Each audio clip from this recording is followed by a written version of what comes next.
উপরে নীল আকাশ, নিচে সবুজ প্রকৃতি।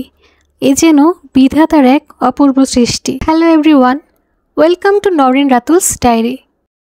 বেশ কয়েকদিন যাবৎ স্পঞ্জের মিষ্টি খেতে খুব ইচ্ছে করছিল। অনেক দিন হয়ে গেছে স্পঞ্জের মিষ্টি খাওয়া হয় না।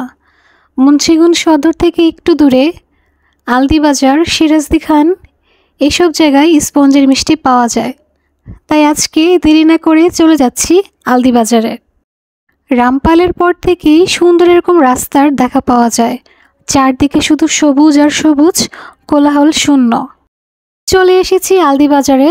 এখন যাব মিষ্টির সন্ধানে। এখন আমরা আছি রুমা সুইট মিটের সামনে।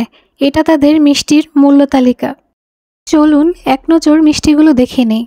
আমরা বেশ কয়েকটা দোকান থেকে আগে মিষ্টি ট্রাই করব, তারপর বেশি করে বাসার জন্য নিয়ে যাব।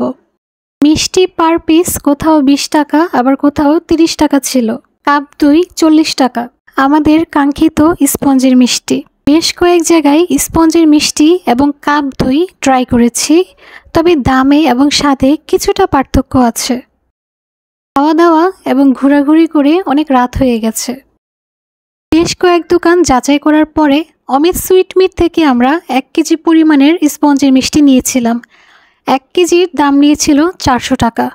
তবে আপনি যদি পিস হিসেবে খেতে চান তবে প্রতি পিসের দাম পড়বে 20 টাকা করে।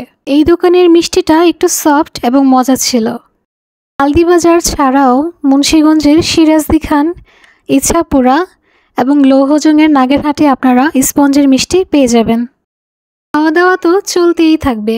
দেখা হবে নেক্সট কোনো ভ্লগে। আল্লাহ হাফেজ।